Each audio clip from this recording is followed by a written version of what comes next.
주님의 평강 여러분 심령에 함께하기를 축복합니다 하고 주변에 함께 축복합시다. 주님의 평화 함께하기를 축복합니다.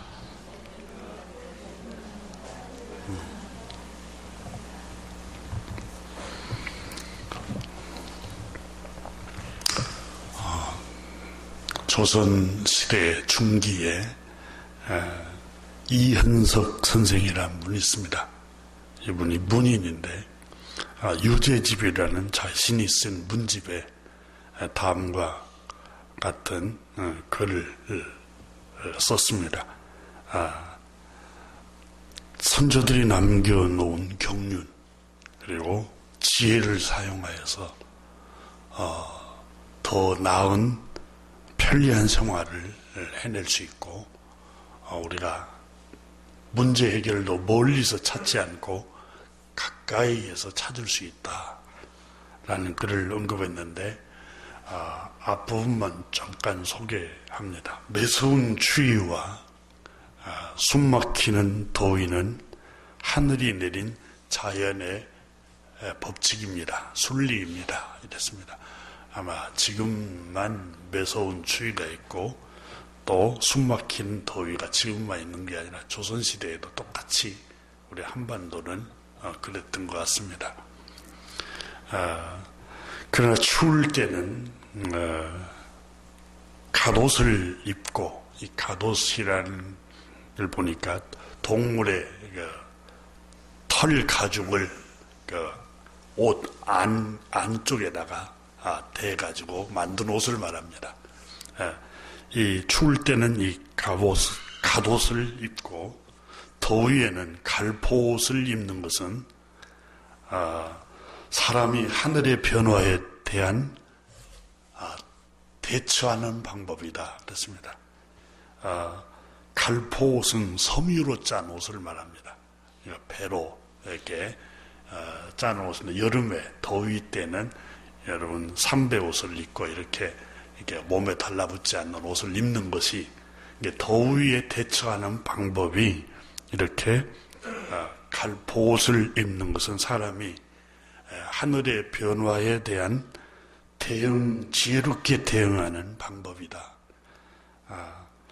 또 높은 산 깊은 물은 높은 산과 깊은 물 길게 흐르는 강은 땅의 형세이고 자연이 그렇게 생겨 주님이 창조할 때 자연 그대로 땅의 형세인데 그러나 이 산을 넘고 이 물을 건널 수 있는 것은 우리가 말을 이용해서 말을 타고 산을 넘기도 하고 또 긴 강을 건널 때는 배를 만들어 가지고 배를 타고 건널 수 있다고 말을 합니다. 그래서 땅의 형세와 세상 변화에 대한 이런 걸 인간이 가까운 그 도구를 통해서 극복해낼 수 있다 이렇게 말을 합니다.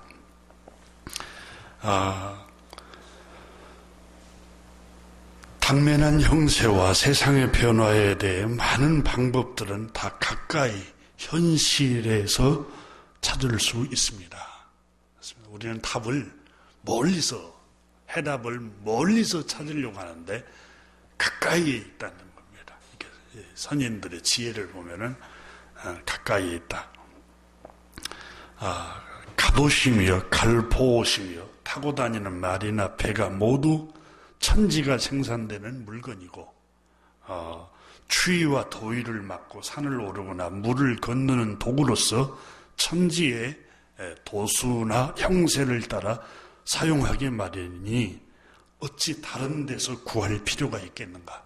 가까운 데서 도구를 구해낼 수 있고 문제 해결을 해낼 수 있다고 이분은 조선 중기의 학자인 이분이 글을 썼습니다.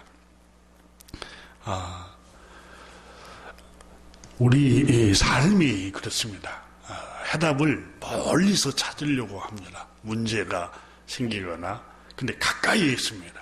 문제 해결은 다른 사람에게 또 멀리서 물어가지고 해답을 넣는 게 아니라 가까이에 있습니다.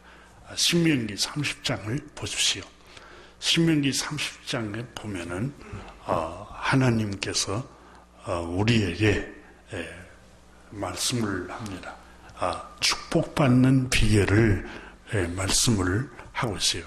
근데 오늘 우리가 읽은 신명기 6장에서는 하나님께서 이렇게 말씀하셨어요. 18절 19절에 먼저 보면 여호와께서 보시기에 정직하고 선량한 일을 행하라. 그리하면 내가 복을 받고, 하나님 보시기에 정직하고 선량한 일을 행하면 내가 복을 받을 것이다.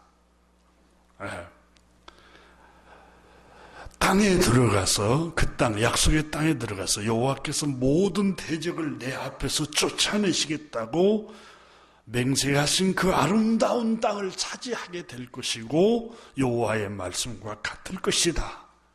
하나님 보시기에 정직하고 의로운 일을, 선한 일을 행하라. 이렇게 말씀합니다. 우리는 신앙생활을 전통적으로 우리 선배들이 아니면 계속 이어온 그 방법대로 우리는 하는 게 아니라 하나님 보시기에 정직하고 선량한 그 신앙생활을 해야 됩니다. 그럴 때 하나님 복을 주시는 겁니다. 예수님께서, 우리 주님께서 유대인들에게 너희는 전통으로 하나님을 섬기고 있구나 하고 책망하셨잖아요.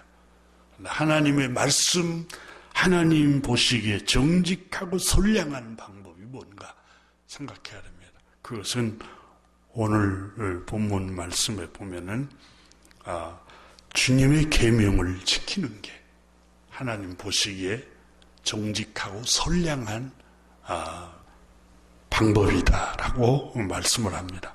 그러면 신명기 30장에 가면은 9절을 보시면 내가 내 하나님 여호와의 말씀을 청종하여 이 율법책에 기록된 그 명령과 규례를 지키고 마음을 다하며 뜻을 다하여 여호와 내 하나님께로 돌아오면 내 하나님 여호와께서 내 손으로 하는 모든 일과 네 손으로 하는 모든 일과 내 몸의 소생, 너의 자녀들, 내 가축의 새끼, 너의 사업, 내 토지의 소산을 많게 하고 내게 복을 주시되 곧 여호와께서 내 조상들을 기뻐하신 것 같이 너를 다시 기뻐하사 내게 복을 주시리라. 복을 주시리래, 복을 주시리라고 그랬는데 어떻게 할 때 복을 주시는고 하면 9절에 보면은 내가 내 하나님 여호와의 명령을 청종하여 율법책에 기록된 그 명령과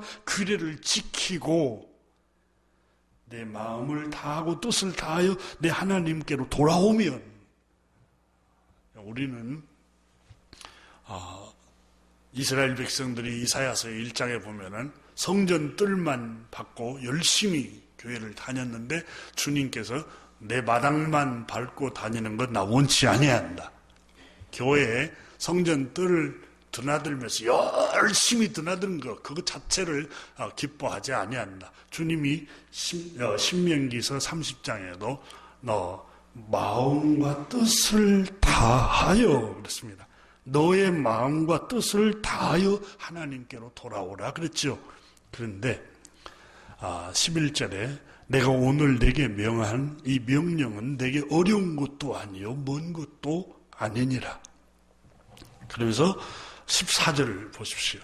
오직 그 말씀이 내게 매우 가까워서 내 입에 있으며, 복받는 이 명령과 규례를 지키는 축복의 비결이 너에게 매우 가까워서 내 입에 있으며 내 마음에 있은즉 내가 이를 행할 수 있느니라. 그리고 15절에서 보라 내가 오늘 생명과 복과 사망과 화를 너의 앞에 두었나니 그 생명과 복과 사망과 화가 무엇인고 하면은 곧 16절에 내가 오늘 너에게 명령한 것인데 내 하나님 여호와를 사랑하고 그 모든 길로 행하며 그의 명령과 규례와 법도를 지키라는 것이라. 그러니까 명령을 지키라는 거, 하나님의 명령을 그리하면 16절에 네가 생존하며 번성할 것이요. 생존하고 번성의 축복의 비결은 바로 내 하나님 명령, 규례를, 법도를 지키는 것이다. 그 명령과 법도가 구약 성경에 하나님의 명령이 구약 성경 39권에 다 기록이 되어 있는데 이 명령을 구약 성경을 집약해서 요약한 명령이 몇 가지냐? 10가지 십계명이라는 거예요. 그걸 하나님께서 기뻐하시고 선량하게 여기시고 하나님께서 의롭게 여기시는 명령이에요. 그 명령을 지킬 때 너에게 하나님 복을 주시겠다는 거예요. 그 명령 중에 1계명부터 4계명 첫 번째 부분이 바로 오늘 주시는 창조주 하나님을만 예배하라.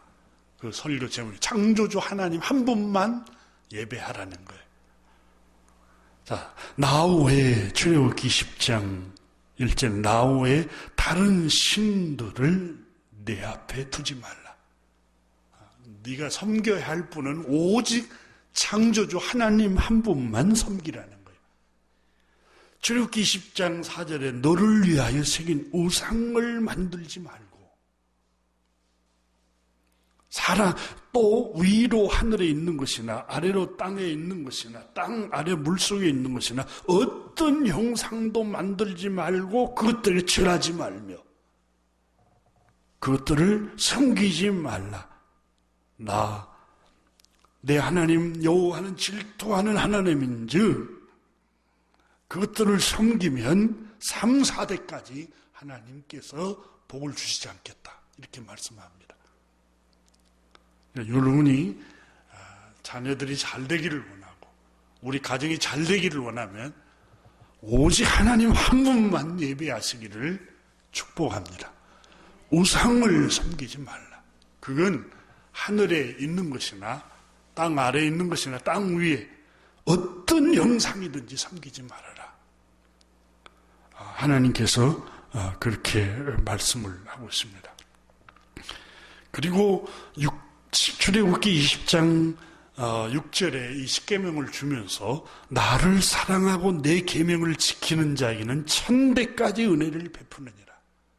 그러니까 나를 사랑하는 사람들, 그러니까 주님을 창조주 하나님을 사랑하는 사람들에게는 하나님이 1000배까지 은혜를 베푸시는데 하나님을 사랑하는 사람이 누구냐? 출애굽기 20장 6절에 내 계명을 지키는 자가 하나님 사랑하는 자다. 이렇게 6절에서 표현합니다. 우리는 하나님 사랑을 한국은 종교적으로 무슨 열심으로만 생각하는데 계명을 지키는 게 하나님 사랑하는 거예요. 요한복음 14장 24절에도 나를 사랑하는 자는 내 아버지의 계명을 지키나니 그랬어요. 그러니까 하나님을 사랑한다는 직정이 뭐냐? 하나님의 명령에 순종하는 거예요. 순종하는 거. 그 말씀을 지키는 겁니다. 자, 그럼 오늘 먼저 살필 말씀은 우상을 내 앞에 만들지 말라. 우상을 너 앞에 두지 말라. 하나님 한 분 외에는 섬기지 말고 우상을 너희 앞에 두지 말아라. 우상이라는 말씀은 출애굽기 20장 4절에 너를 위하여 새긴 우상을 만들지 말고 이 4절에 말한 이 우상은 히브리 말로 단어는 페셀, 새긴 조각한 형상이란 뜻입니다. 새겨서 조각한 형상. 이 말은 본래 파살이라는 어원에서 나오는 말인데 색이다. 나무 또는 돌 조각에 새겨 넣다. 이런 뜻입니다. 근데 이걸 시편 97편 6절에는 엘이라는 어휘를 우상을 또 히브리 단어를 또 썼는데 이 단어는 아무짝에도 쓸모없음, 헛됨, 무가치함, 아무것도 아닌 것, 이것이 우상이라고 표현하고 있습니다. 그런 우상은 골로새서에 보면은 탐심은 우상 숭배라 그랬습니다. 신약 성경에서는. 그리고 조금 전에 우리가 함께 살핀 우상의 단어 가운데 히브리 단어 가운데 베셀 새긴 형상, 조각한 형상. 그러니까 이 본문 출애굽기 20장에 보면은 하나님 외에 마음에 늘 중심에 생각하고 있는 거, 새겨 있는 거. 그러니까 우리가 나무나 쇠에게 새겨서 세우는 우상도 우상이지만 우리 마음에 창조주 하나님보다 더 깊이 마음에 새기고 조각하고 그걸 늘 하는 거. 그게 우상이라는 겁니다. 그걸 골로새서에는 탐욕이라고 표현했습니다. 탐심이 우상이라고 표현을 했습니다.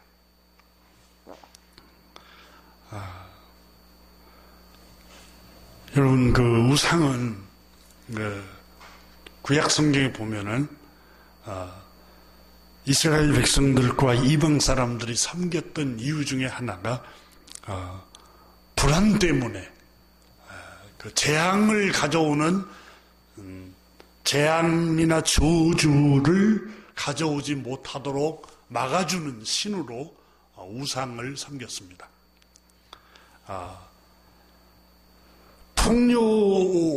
풍요의 신, 여러분, 풍년이 들도록 기원제를 드리고 제사를 드리는 것, 풍요를 위해서 우상을 섬기는 경우도 있었습니다. 또 모든 재난과 재앙을 가져오고 또 그것을 멈추게 하도록 하기 위해서 우상에게 제물을 갖다가 바치기도 했습니다.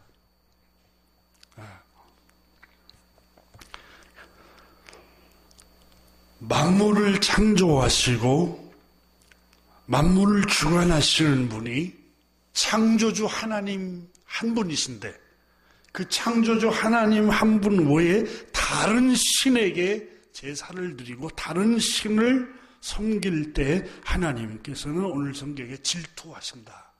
이렇게 표현을 했습니다. 출애굽기 20장에. 사람이 너무 위대한 것을 보고 또 너무 거기에 반해버리면 그것에 빠져버립니다. 그래서 욥기에 보면은 욥이라는 사람이 하나님, 나는 밤하늘에 초롱초롱 아름답게 빛나는 별을 보고 나는 거기에 마음을 뺏기지 않았습니다. 이렇게 고백을 합니다. 하나님 한 분만 나는 섬깁니다. 이렇게 고백을 하는 걸 볼 수 있습니다.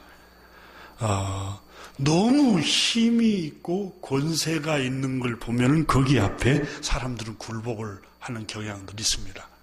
근데 하나님께서는 창조주 하나님 외에는 굴복하지 말 것을 말씀합니다. 제가 어린 시절에 우리 동네에 수백 년이 넘는 조선시대부터 내려오는 어마어마하게 큰 느티나무가 있었습니다.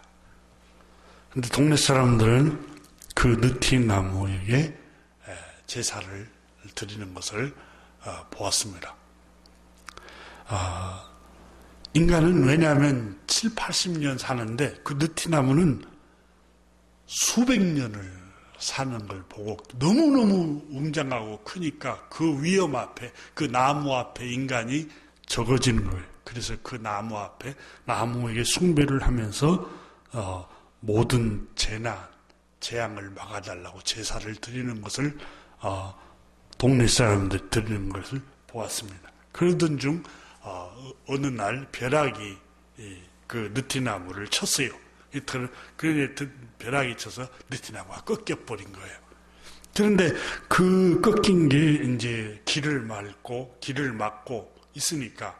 근데 사람들이 그 치워야 할 거 아니에요. 길을 가려면. 근데 두려워서 그걸 못 치운 거예요. 그 숭배의 대상에서 그걸 치우면은 가정에 우환이 끌고 재앙이 들어온다는 것 때문에. 그래서 다 치우지를 않으니까 저의 초등학교 동창생 집 앞이었는데 그의 정말 할아버지가 그 느티나무를 톱으로 가서 이렇게 썰어서 그 길을 치웠어요. 근데 사람들이 두려워서 전혀 치우지를 않는 거예요. 그 길을. 그러니까 느티나무를 두려워하는 그 나무, 꺾인 나무를. 사람들이 왜 우상을 섬기느냐? 고대 시대에는 두려움 때문에 섬겼어요. 세계 여러 민족과 종족들 중에 창조주 하나님이 지으신 동물을 섬기고 예배하는 나라들이 있습니다. 주로 여러분 동작이 빠르고 강한 힘이나 거대함, 이 힘, 그 다음에 범상치 않는 위력을 느끼게 하는 동물들을 섬깁니다. 그 힘을.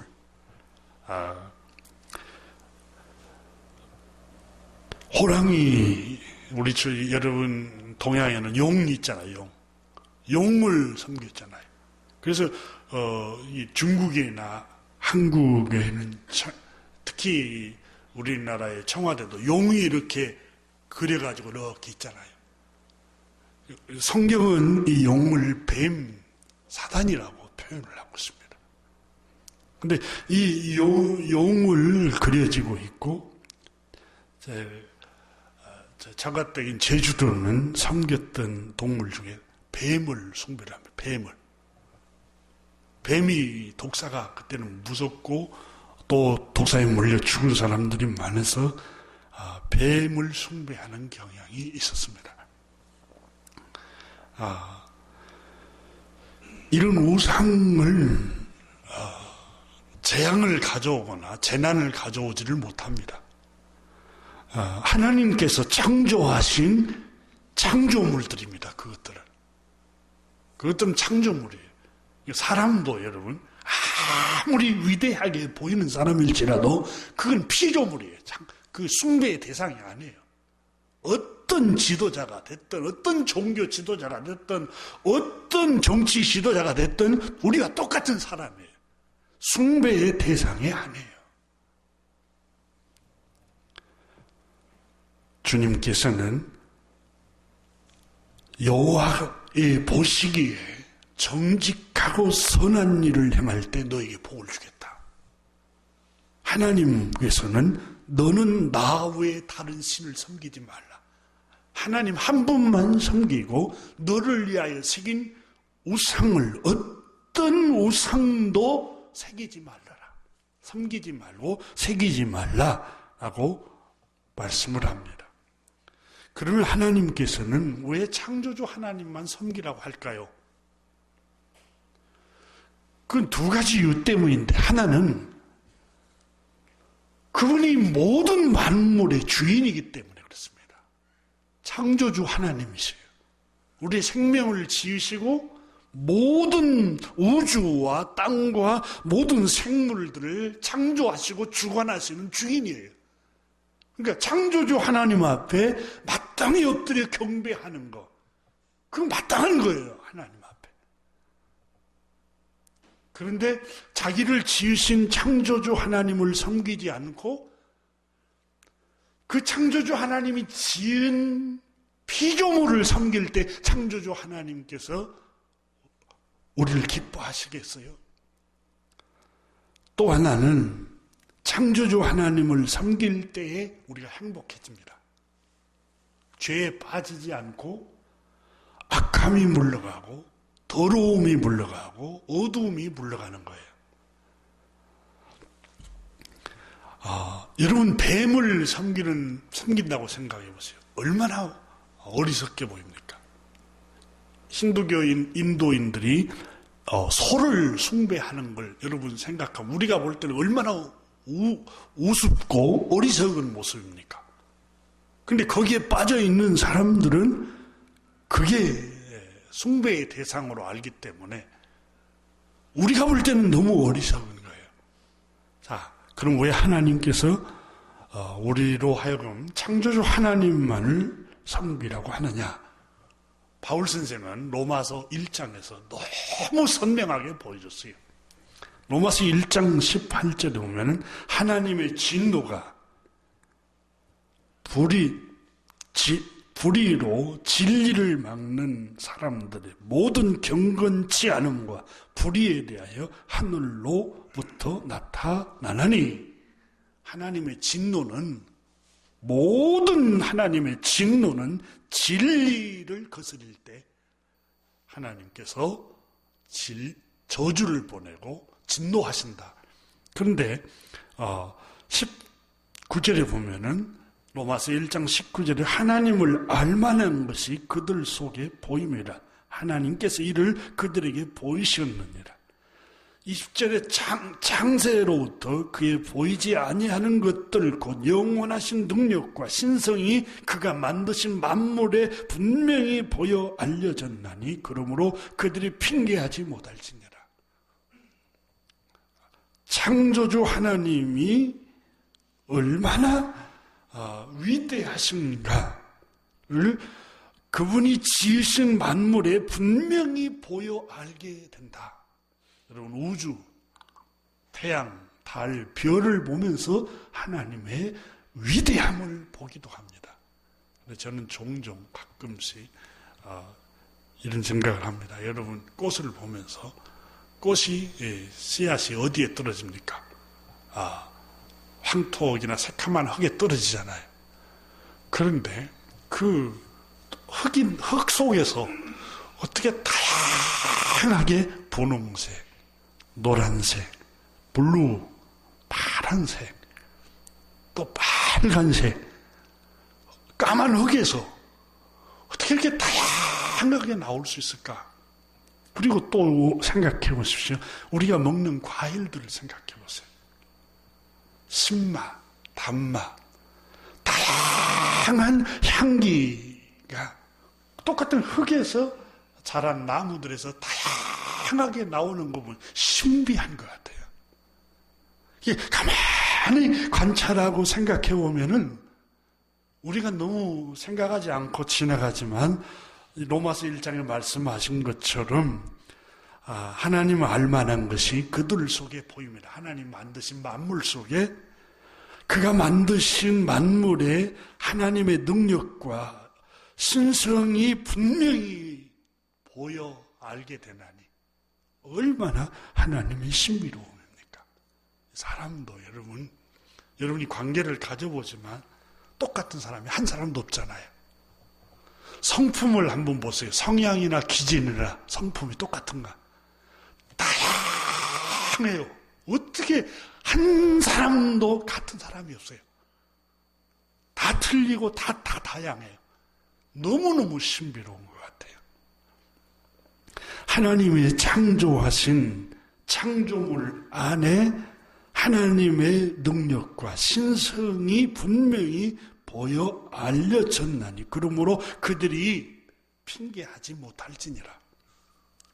하나님을 알되 하나님을 영화롭게도 아니하며 감사하지 아니하고 하나님을 예배하지 않고 하나님께 영광을 돌리지 않고 감사하지 아니할 때에 어떤 일이 일어나는가? 로마서 1장 21절에 그 생각이 허망해진다. 생각이 타락이 된다는 거예요. 생각이.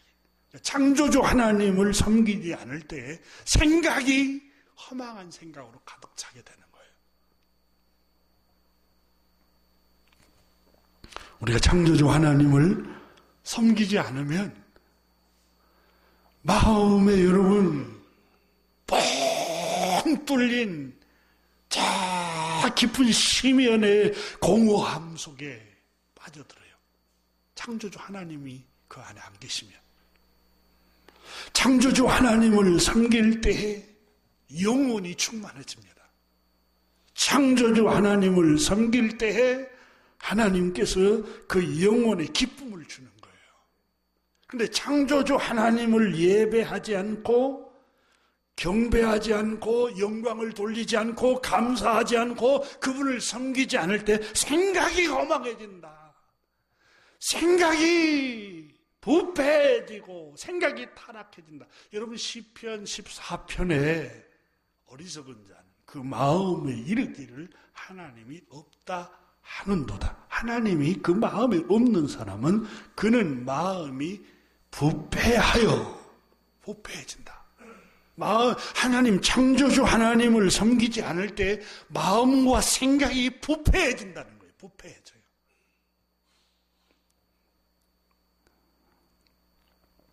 여러분 아브라함이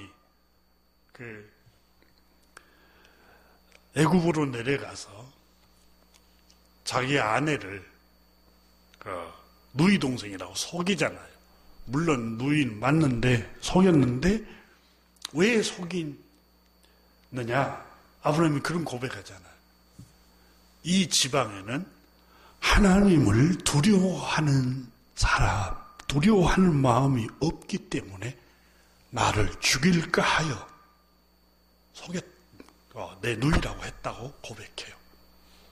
근데 하나님을 두려워하는 사람은 사람 생명을 존중히 여기걸 해요. 근데 하나님을 두려워하는 마음이 없는 사람은 목적을 위해서라면 사람 죽이는 걸 수단으로 생각합니다. 그러니까 하나님을 두려워하는 마음이 없는 사람은 그 사람이 정치를 할 때는 백성들을 수단으로 생각을 해서 또 의사들은 돈벌이 하는 수단으로 생각을 하지 그 불쌍한 생명을 치료하는 긍휼의 마음이 없어요. 요셉이 여러분 외국에 가서도 순결한 삶을 살 수 있었던 비결이 뭡니까? 유혹이 자꾸 와도 하나님을 두려워하는, 하나님을 예배하고 하나님을 섬기고 하나님을 두려워하는 경외심 때문에 보디발의 젊은 아내가 유혹을 해도 흔들리지를 않고 마음이 부패하지가 않습니다. 왜? 하나님을 두려워하기 때문에. 하나님을 두려워함이 없는 심령은 생각이 허망해진다. 로마서 1장에는 바울 선생은 정확하게 꿰뚫어 보았습니다. 그리고 마음이 어두워졌나니, 창조주 하나님을 섬기지 않을 때 마음이 어두워져요. 마음이 어두워져요. 여러분 뱀을 섬기고 그렇잖아요. 또 용을 섬기고 소를 다 섬기고 얼마나 웃기는 얘기입니까? 마음이 어두워져요. 어두워져 있으니까. 하나님을 섬기지 않으면 마음이 어두워집니다. 창조주 하나님을 섬길 때 하나님께서 우리 심령에 빛을 비춰주는 거예요.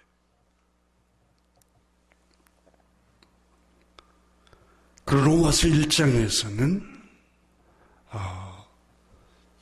22절에 보면은 스스로 지혜 있다나 어리석게 돼요. 스스로 지혜롭게 생각하는 거야. 마음에 하나님을 섬기지 않으면 늘 스스로 지혜 있다고 생각하면 교만한 사람이 되는 거예요. 교만한 사람. 그리고 썩어질 사람과 새와 짐승 기어다니는 동물의 모양의 우상으로 바꾼 동물들을 섬기게 된다는 거. 로마서 1장 23절에 마음에 하나님을 섬기지 않으면 동물을 섬긴다는 거예요. 하나님이 지으신 피조물을 섬기게 되는 거예요. 그래서 25절에 보면은 이는 그들이 하나님의 진리를 거짓으로 바꾸어 피조물을 조물주보다 창조주보다 더 경배하고 섬김이라. 주는 곧 영원히 찬송하실 이루다. 주는 곧 영원히 경배하고 예배할 대상은 창조주 하나님이십니다. 그런데 하나님을 섬기지 않을 때에 하나님께서 26절에 보면 이 때문에 하나님께서 그들의 부끄러운 욕심을 내버려 두셨으니, 부끄러운 욕심을 내버려 두셔서 음란하게 된다는 거예요. 음란하게. 창조주 하나님이 없을 때 사람이 음란하게 된다는 거예요.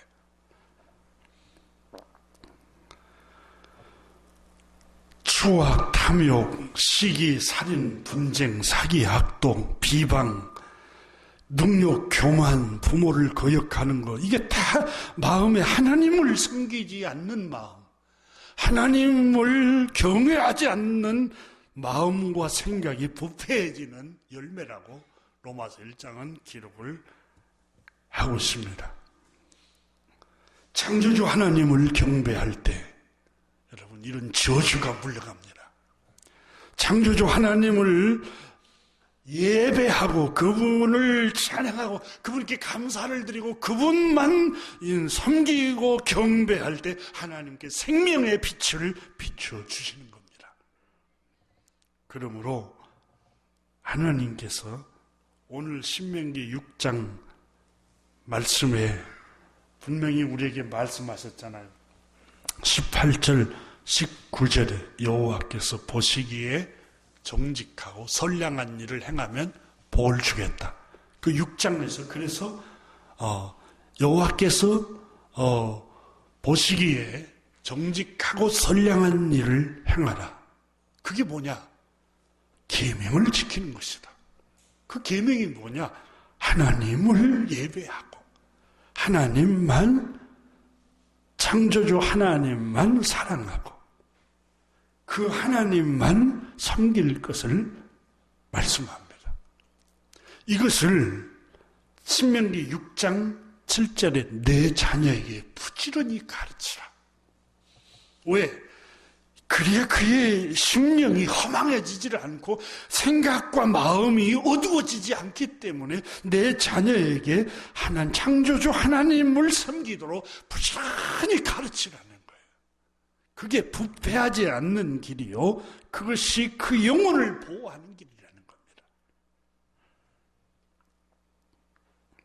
그리고 신명기 6장에서 24절에 항상 행복하게 하기 위함이다.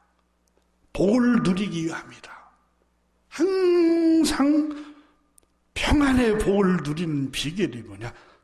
우상을 버리고 창조주 하나님을 섬길 때 하나님께서 평안을 주신다고 말씀합니다. 하나님께서는 신명기 6장 25절에 이렇게 말씀합니다. 우리가 그 명령하신 대로 이 모든 명령을 우리 하나님 여호와 앞에서 조심해서 지키면 그것이 곧 우리의 의로움이니라.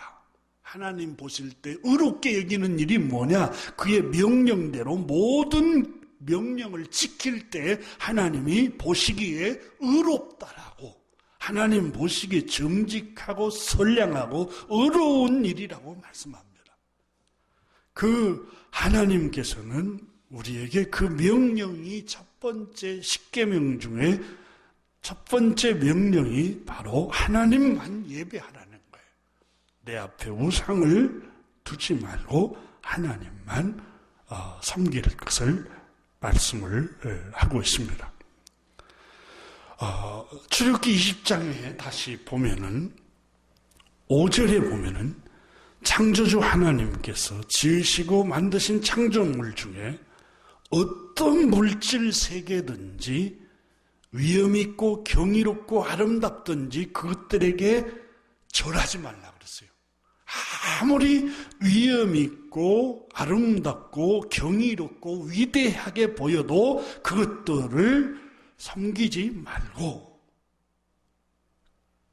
하나님만 섬길 것을 말씀을 하고 있습니다. 그러면 3절 4절의 이 출애굽기 20장의 3절 4절을 보시면 하나님께서 나 외 다른 신을 섬기지 말고 우상을 만들지 말라 이렇게 말씀하시고 5절에 보면은 내 하나님 여호와는 질투하는 하나님인즉 그랬습니다.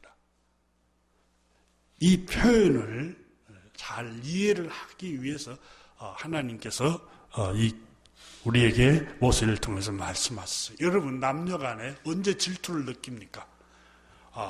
부부간에 언제 질투를 느낍니까? 남편이 나한테 관심을 갖고 아내가 나에게 관심을 가질 때 행복한데 다른 남자에게 다른 여자에게 관심을 갖고 거기에 마음과 생각을 뺏기면 질투심이 느끼죠. 근데 이 질투 하나님은 질투하는 하나님인지 하나님 외에 다른 것을 사랑하고 집중할 때 그때 하나님은 그걸 우상이라고 표현하고 있는 거예요. 그러면 하나님은 눈에 안 보이는데 어떻게 하나님께 집중할 수 있어요? 그 계명을 지키는 것이라고 말씀하고 있어요. 그러면 주님께서 이렇게 말씀하셨어요. 섬기지 어떤 형상도 만들지 말고 5절에 보면 그것들에게 절하지 말며 그랬어요. 그것들에게 절하지 말라. 이 절하지 말라라는 말은 이 단어 히브리 단어 쏴하라는 단어를 썼는데 엎드리다, 풀이 죽어버리다, 몸을 구부리다, 경배하다, 복종하다는 뜻입니다.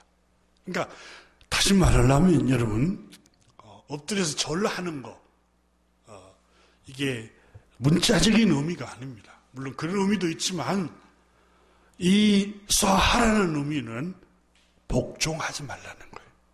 하나님 외에 다른 어떤 것에도 굴복하고 복종하지 말라는 거예요. 다시 말하면 하나님 말씀에만 순종하고 복종하라는 거예요. 이게 우상을 섬기지 않는 방식이에요. 자, 하나님 한 분만 경배하라라는 말은 하나님 말씀에만 복종하라는 거예요. 어떤 형상이든지 섬기지 말라. 이 섬기지 말라는 말은 아바드라는 어휘를 썼는데 이 말은 노예의 신분이 되다. 노예가 되다. 하인이 되다. 종살이를 하다. 그러니까 하나님 한 분 외에는 누구의 하인이 되어서도 안 된다는 거예요. 하나님 한 분 외에는 누구에게도 노예 생활을 하면 안 돼요. 누구에게도 끌려다녀서는 안 돼요. 하나님 한 분 외에는. 다시 말하면 하나님 말씀에 복종하라는 거예요.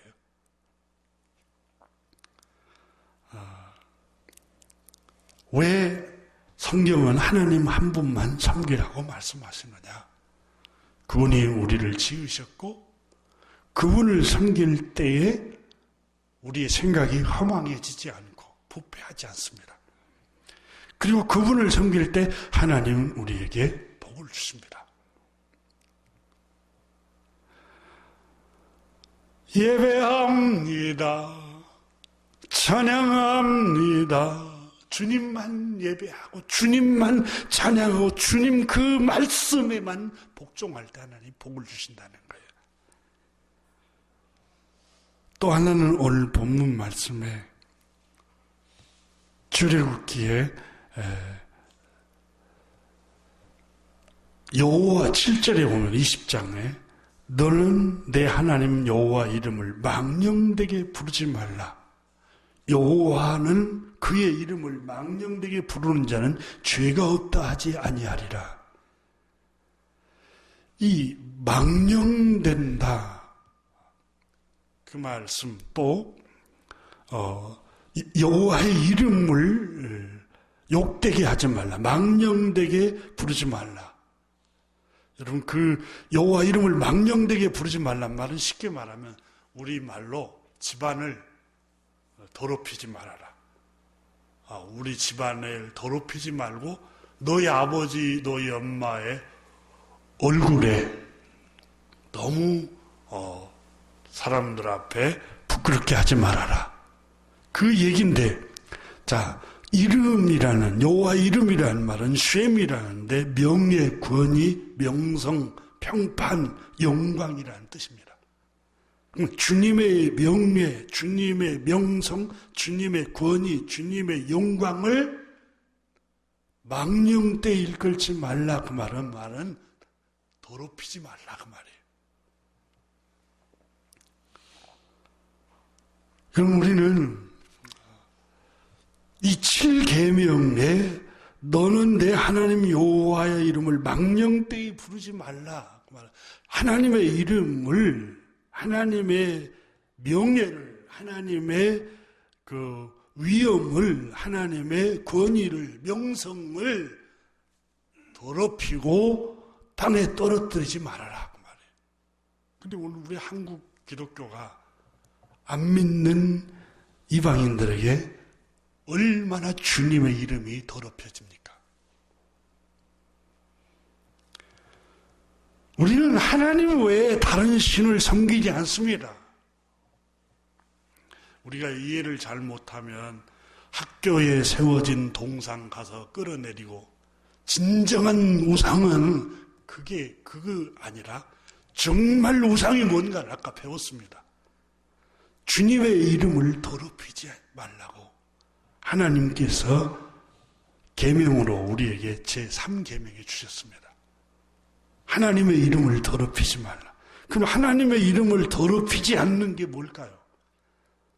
마태복음 5장 16절에 이같이 너희 빛이 사람 앞에 비치게 하여 그들로 너희 착한 행실을 보고 하늘에 계신 너희 아버지께 영광을 돌리게 하라. 그러면 착한 행실을 행하지 않을 때 하나님의 이름이 더럽혀지는 거예요. 그러니까 우리는 주의 이름 높입니다. 우리가 주님 이름 높입니다. 주님 영광 받으시옵소서. 여러분, 요한일서에 그러잖아요. 말과 혀로만 사랑하지 말고, 말과 혀로만 높이고 손 높이고 주님의 이름 높입니다. 우리가 모여서 찬양하고 경배하고 그것도 기뻐하시는 일이지만 그 입으로만 높이지 말고 행실로 그 이름을 높이라는 거예요. 우리가 착한 행실을 행하지 않을 때, 여러분, 우리 주님의 사람들이 부도덕하고 더럽고 정직하지 못하고 늘 다른 사람에게 피해를 주고 다른 사람 괴롭히고 폭행을 하고 폭력을 행하고 음란하고, 여러분, 그러면 주님의 이름을 망령되이 일컫는 거예요. 3계명은 너무 어려운 계명이니까 강조도 않고 지키려고 생각지도 않아요, 사람들이.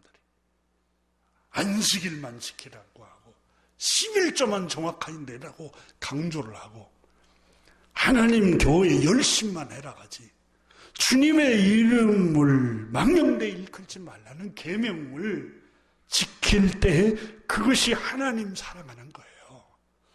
그리고 하나님에 관한 계명이 네 번째가, 마지막이 안식일을 구별하여 거룩하게 하나님께 예배하라는 거예요. 여러분, 우리가 안식일날 이렇게 와서 주일날 와서 하나님께 예배하잖아요. 주님께서 우리에게 명령하신 계명이에요. 여러분, 이렇게 안식일을 지킬 때 하나님이 우리에게 복을 주십니다. 이와 같이 여러분, 주님의 이름을 높이면 안 돼요.